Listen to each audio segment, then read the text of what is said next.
Hi అండి. నమస్తే. Welcome to our channel.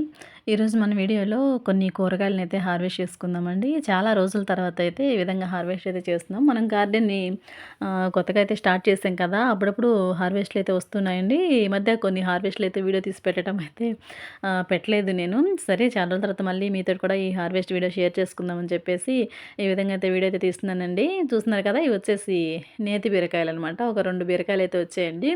ఇవి అట్లానే ఉంటే ముదిరిపోతున్నాయన్నమాట. పెద్ద సైజులోనే వస్తాయి కానీ, ఇంకా లేతగా ఉన్నప్పుడు వండుకుంటే మంచిది కదా! అని చెప్పేసి ఇదిగో చూడండి ఈ విధంగా అయితే తెంపుతున్నామండి. ఒక 2 నేతి బీరకాయలైతే వచ్చాయన్నమాట. ఓకే అండి. ఇదిగో ఈ విధంగా నేతి బీరకాయలనైతే హార్వెస్ట్ చేసేసాను. వీటితోటి మనం పచ్చడి చేసుకోవచ్చండి. అలాగే పులుసు కూరలు కూడా ప్రిపేర్ చేసుకోవచ్చనమాట. టేస్ట్ మాత్రం చాలా చాలా బావుంటుంది. మనం అప్పుడే అలా చెట్టు నుంచి తెంపి వండుకొని తిన్నామంటే ఆ రుచి వేరు కదా! ఆ వెజిటబుల్స్ ఉన్న పోషకాలన్నీ కూడా మనకి చక్కగా అందుతాయండి. ఓకే అండి. ఈ విధంగా అయితే నేతి బీరకాయలనైతే హార్వెస్ట్ చేసేసాను. ఓకే అండి. నెక్స్ట్ ఇదొచ్చేసి మన సైడ్ గార్డెన్‌లో ఉన్నటువంటి మిరప తోటండి. ఆల్మోస్ట్ 2, 3 సార్లే హార్వెస్ట్ చేసాము. నేను కొన్ని సార్లు హార్వెస్ట్ చేశాను. మా వారు కూడా హార్వెస్ట్ చేశారు. అవైతే వీడియో అయితే పోస్ట్ చేయలేదండి. ఈ మధ్య హార్వెస్ట్ వీడియోలు అయితే నేను పోస్ట్ చేయట్లేదు కదా! అన్నీ అవే అవుతున్నాయనేసి. అవే నేతి బీరకాయలు, అవే మిర్చీలని. ఇంకిప్పుడైతే ఈ వీడియో అయితే షేర్ చేస్తున్నానండి. చూసారా ఎంత చక్కగా వచ్చాయో. అసలు చెట్లలో కలిసిపోయాయన్నమాట. చిన్న తోటలాగున్న ఒక కొన్ని చెట్ల మధ్య మనం ఇవి కోసుకోవడానికి ఇవి దాక్కొని కనపడట్లేదు. మరి తోటల్లో హార్వెస్ట్ చేసేవాళ్ళు ఎలా హార్వెస్ట్ చేస్తారా అనైతే నేను అనుకున్నానండి. ఇవి తెంపుతున్నప్పుడు చూసారా అసలు కలిసిపోయాయన్నమాట. ఒక చిన్న మడిలాగా అయితే నాటామనమాట. వీటిలోనే చూడండి ఎలా దాక్కొనున్నాయో నేనైతే వెతికి వెతికి మరీ కోసాను. ఓకే అండి. ఈ విధంగా అయితే మిర్చీలైతే చాలా ఫ్రెష్‌గా ఉన్నాయన్నమాట. గ్రీన్ కలర్‌లో నిగనిగలాడుతూ చాలా అంటే చాలా ఫ్రెష్‌గా ఉన్నాయి. కారం కూడా చాలా ఘాటుగా ఉన్నాయండి. వీటిని నేను మనము కిచెన్‌లోకి తెచ్చుకుంటాం చూడండి. ఎండుమిర్చి తెచ్చుకున్నప్పుడు అవి అయిపోంగా లాస్ట్‌లో సీడ్స్ మిగులుతాయి కదా! వాటినైతే నేను జెర్మినేషన్ చేశానండి. చక్కగా అయితే వచ్చాయన్నమాట.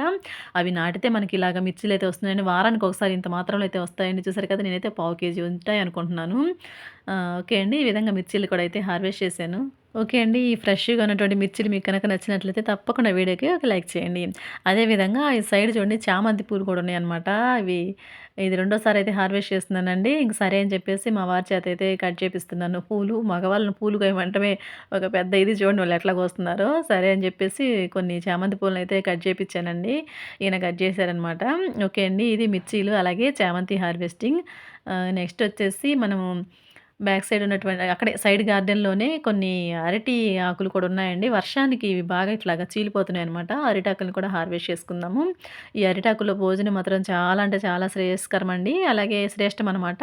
అలాగే మనం పిండి వంటలు చేసేటప్పుడు నూనె ప్యాకెట్టు అలాంటి కవర్ మీద మనం పిండి వంటలు ఒత్తుకునే కన్నా అరిటాకు మీద ఒత్తామంటే ఆరోగ్యానికి కూడా చాలా మంచిదనమాట. ఓకే అండి. ఇది ఇవాల్టి మన హార్వెస్టింగ్ వీడియో. మిర్చీలు, అలాగే నేతి బీరకాయలు, అలాగే కొన్ని చామంతి పూలు కూడా వచ్చాయి కదా! అలాగే అరిటాకులు. ఈ హార్వెస్టింగ్ వీడియో మీకు కనుక నచ్చింది అనుకుంటే తప్పకుండా వీడియోకి ఒక లైక్ చేసి మరిన్ని వీడియోస్ కోసం మీకు కనుక గార్డెనింగ్ ఇష్టమైనట్టయితే మన ఛానల్‌ని సబ్స్క్రైబ్ చేసుకొని ఫాలో అవుతుండండి. Thanks for watching.